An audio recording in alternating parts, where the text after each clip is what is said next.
सबको नमस्कार। My dear students, आज के इस वीडियो लेक्चर में हम कोर्डेट के क्लासिफिकेशन के बारे में पढ़ेंगे। मैं जगदीश प्रसाद, सहायक आचार्य, राजकीय महाविद्यालय देवली। ये टॉपिक बीएससी पाठ तृतीय के पेपर फर्स्ट यूनिट में से है, जिसमें पहला जो चैप्टर है वो कोर्डेट क्लासिफिकेशन से संबंधित है। तो चलो अपन देखते हैं कि कोर्डेट, फाइलम कोर्डेट जो है उसका वर्गीकरण कैसे करते हैं। सबसे पहले हम जानना चाहते हैं कि कोर्डेट है क्या। देखो, कोई भी जंतु जो कोर्डेट है उसके अंदर 3 मूलभूत लक्षण पाए जाते हैं। पहला नोटोकोड की उपस्थिति, दूसरा नारोकोड की उपस्थिति और तीसरा फेरिंजियल गिल स्लिट्स। इन तीनों को अपन फंडामेंटल कोर्डेट कैरेक्टर कहते हैं, यानी कि मूलभूत कोर्डेट लक्षण के नाम से इन्हें जाना जाता है। नोटोकोड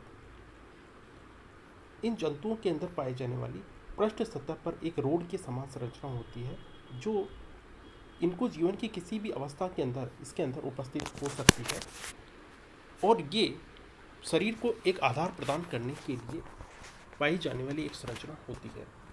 इसी तरीके से इनके अंदर नारोकोड पाई जाती है, जो भी इनकी डोर्सल साइड के ऊपर नोटोकोड के जस्ट नीचे पाई जाती है, जो होलो, खोखली, नलिका रूपी और नॉन गैंग्लिनेटेड एक कोड के समान संरचना होती है, जिसे हम नारोकोड कहते हैं। फेरिंजियल गिल स्लिट्स, इनके फेरिंग्स भाग के अंदर जो गिल स्लिट्स पाई जाती है, जिसके द्वारा ये वाटर के कांटेक्ट में ये रहते हैं। ये अवस्थाएं, नोटोकोड की उपस्थिति, नारोकोड की उपस्थिति और फेरिंजियल गिल स्लिट्स की उपस्थिति, जीवन की किसी भी अवस्था में इन तीनों में से कोई भी एक संरचना पाई जाती है, उपस्थित होती है, तो उस जंतु को कोर्डेट जंतु कहा जाता है। जैसे कि इस स्लाइड में हम देख सकते हैं कि भ्रूणीय अवस्था के अंदर इनकी पृष्ठ सतह के ऊपर नोटोकोड एक संरचना पाई जाती है, जो कि एक फ्लेक्सिबल रोड शेप स्ट्रक्चर होती है, जो कि इनकी भ्रूणीय अवस्था में या इनकी एडल्ट स्टेज में उपस्थित हो सकती है। कुछ स्पीसीज ऐसी होती है जिनके अंदर ये भ्रूणीय अवस्था के अंदर पाई जाती है, और कुछ के अंदर ये एडल्ट स्टेज के अंदर भी पाई जाती है। वर्टिब्रेट्स में इस नोटोकोड के स्थान पर वर्टिब्रल कॉलम आ जाता है, यानी कि notochord replaced by vertebral column. लेकिन नोटोकोड की उपस्थिति कोर्डेट का एक मूलभूत लक्षण माना जाता है। वर्टिब्रेट्स के अंदर जो नोटोकोड है उसके स्थान पर छोटी छोटी वर्टिब्रीज का एक श्रृंखला बन जाती है, और इसके अंदर प्रत्येक जो वर्टिब्री है उसके अंदर एक फोरामेन उपस्थित होता है। इस फोरामेन से जो नारोकोड है वो निकलती है, और वर्टिब्रेट है उनके अंदर इस वर्टिब्रल कॉलम के द्वारा ही जंतु को सहारा प्रदान किया जाता है। सेकंड जो कैरेक्टर है नारोकोड, जैसा कि हम जानते हैं कि नारोकोड जो है वो कोर्डेट और नॉन कोर्डेट दोनों जंतुओं के अंदर उपस्थित होती है। सभी नॉन कोर्डेट जंतु है वहाँ पर नारोकोड नहीं पाई जाती। केवल फाइलम एनेलिडा तथा जो आर्थ्रोपोडा के जंतु है उनके अंदर नारोकोड पाई जाती है, लेकिन उसकी पोजीशन जो है वो कोर्डेट की तुलना में डिफरेंट होती है। इनके अंदर पाई जाने वाली जो नारोकोड है वो मिड वेंट्रल स्थित है, यानी मध्य अधर सतह के ऊपर स्थित होती है, सॉलिड होती है, डबल होती है तथा नॉन गैंग्लिनेटेड होती है, यानी कि इसके अंदर गैंग्लिया नहीं पाए जाते। जबकि जो कोर्डेट जंतु है उनके अंदर इसकी पोजीशन में भी डिफरेंस है। यानी इसकी जो पोजीशन होती है वो इसकी डोर्सल साइड के ऊपर होती है, ये खोखली होती है और इसके अंदर गैंग्लिया अनुपस्थित होते हैं, और ये एंटीरियर से पोस्टीरियर के ऊपर पृष्ठ सतह के ऊपर कोर्डेट जंतुओं के अंदर नारोकोड पाई जाती है। जैसा कि इसमें इन दोनों स्लाइड्स के अंदर पर देख सकते हैं कि ये जो है इसकी पृष्ठ सतह के ऊपर जो नारोकोड है, जो कि नर्वस सिस्टम का एक मूलभूत ओरिजिन, जहाँ से जो नर्व्स वगैरह निकलती है, वो अपन देख सकते हैं। फिर है फेरिंजियल गिल स्लिट्स। देखो, सभी जंतु जो है इनकी उत्पत्ति जो है प्रारंभिक जो उत्पत्ति है वो जल से मानी जाती है, और पानी के अंदर घुली हुई ऑक्सीजन को रेस्पिरेटरी ऑर्गेन्स तक पहुंचाने के लिए, जो कि जलीय जंतुओं में सामान्यतः गिल्स होते हैं, प्रारंभिक अवस्था के अंदर गिल्स होते हैं, और ये वाटर के कॉन्टेक्ट में ये गिल्स बने रहते हैं, तो क्या होता है कि फेरिंग्स के अंदर दरारें पाई जाती है, इन्हें फेरेंजियल गिल स्लिट्स कहा जाता है। लेकिन इवोल्यूशन के साथ साथ धीरे धीरे जब इवोल्यूशन हुआ तो ये जो कोडेट जो जंतु है उनके अंदर जो एडल्ट है उसके अंदर फेरेंजियल गिल स्लिट्स जो है वो नहीं पाई जाती, लेकिन जंतुओं की कोडेट जंतुओं की भ्रूणीय अवस्था के अंदर जो फेरेंजियल गिल स्लिट्स है उनकी उपस्थिति अनिवार्य रूप से पाई जाती है, जो कि इनके अंदर जो रेस्पिरेशन के लिए आवश्यक संरचनाएं होती है, जो फेरिंग्स होती है वो छोटी छोटी दरारों के रूप में छिद्रित होती है। इसी को अपन फेरेंजियल गिल स्लिट्स कहते हैं, जो कि सामान्यतः जलीय जंतुओं के अंदर अपन इसको देख सकते हैं। यदि भ्रूणीय जीवन की किसी भी अवस्था में फेरेंजियल गिल स्लिट्स की उपस्थिति है तो वो जंतु है वो कोडेट जंतु माना जाता है। जैसे कई बार तो अधिकांश जो स्थलीय जंतु है जैसे स्तनधारी है, बर्ड्स है, उसके अंदर जो फेरेंजियल गिल स्लिट्स है केवल इनकी भ्रूणीय अवस्था के अंदर ही देखी जाती है, और ये जो फेरेंजियल गिल स्लिट्स है इनके जबड़े तथा जो इनर ईयर बोन है उसके मध्य भाग के अंदर पाई जाती है। देखो post anal tail, post anal as is a posterior elongation of the body, यानी कि पोस्ट एनल टेल है वो शरीर के पश्चिम भाग का एक वृद्धि है, जो कि एक जो स्केलेटल एलिमेंट है, यानी कि जो कंकाल तंत्र है उसका एक भाग है, और पोस्ट एनल टेल की उपस्थिति भी कोडेट लक्षण मानी जाती है। अब देखते हैं अपन इनका वर्गीकरण, यानी कि फंडामेंटल कोडेट कैरेक्टर, नोटोकोड, नर्वकोड और फेरेंजियल गिल स्लिट और पोस्ट एनल टेल की उपस्थिति के आधार पर अपन उनको कोडेट और नॉन कोडेट जंतुओं के अंदर बांटते हैं। जो क्लासिफिकेशन देखते हैं कि क्लासिफिकेशन हम क्यों करते हैं, जंतुओं को उनकी समानताओं और असमानताओं के आधार पर ग्रुप के अंदर रखने की, ग्रुपिंग जो करने की क्रिया है वो जनरली क्लासिफिकेशन कहलाती है, ताकि उनका अध्ययन सुगमतापूर्वक किया जा सके। तो कोडेट का जो वर्गीकरण है उसको अपन देखते हैं कि जितने भी कोडेट जंतु है उन सबको फाइलम कोडेटा के अंदर रखा गया है।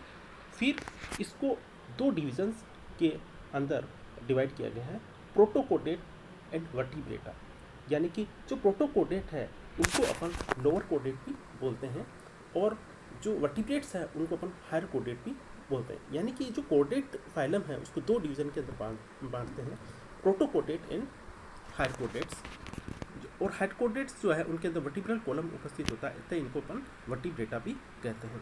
यानी कि जो कोडेट जंतु है उनके अंदर जो क्रेनियम है, जो ब्रेन बॉक्स है, उसकी उपस्थिति के आधार पर एक क्रेनेटा और क्रेनीटा दो सब डिविजन्स बनाए गए हैं। एक क्रेनीटा को अपन प्रोटोकोडेट्स भी कहते हैं क्योंकि इनके अंदर जो क्रेनियम है वो अनुपस्थित होती है, जैसे एम्फिओप्सिस, बेलोनोप्लसस, एसिडियंस।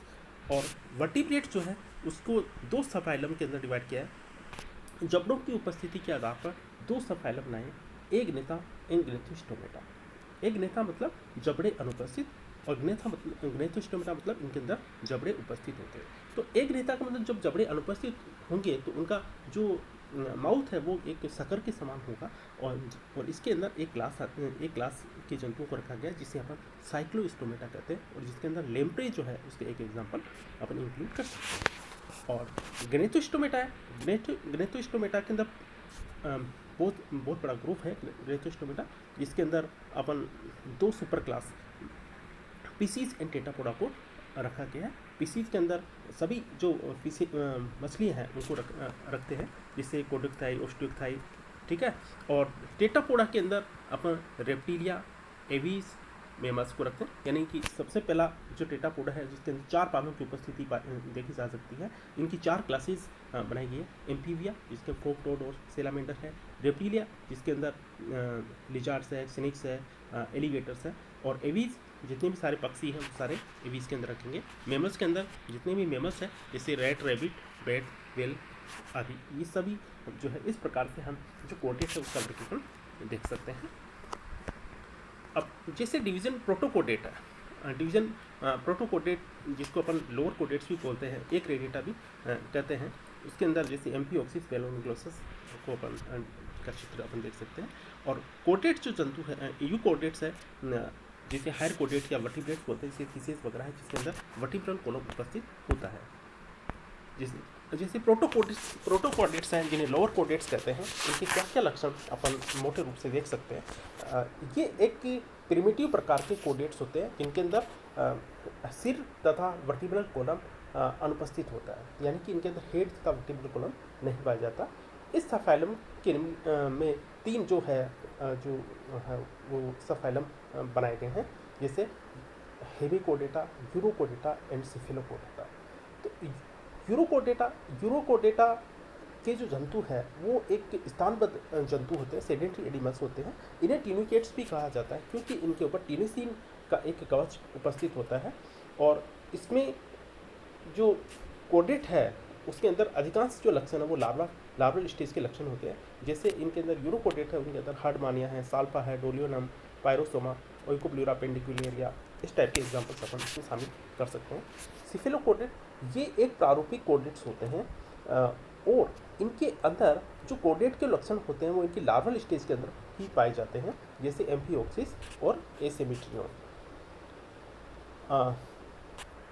जो यूकोडेट्स होते हैं, जो वास्तविक प्रकार के कोडेट्स होते हैं, इनको अपन ट्रू कोडेट्स भी कहा जाते हैं। इसमें सब फाइलम वर्टिब्रेटा को शामिल किया गया है और उसके बाद में इसे 2 सुपर क्लासेस, एक नेता एक ग्नेथोस्टोमेटा के अंदर बांटा गया है जबड़ों की उपस्थिति के आधार पर। एक नेता मतलब जिनके अंदर जबड़े अनुपस्थित होते हैं, ग्नेथोस्टोमेटा जिनके अंदर जबड़े पाए जाते हैं। एक नेता एक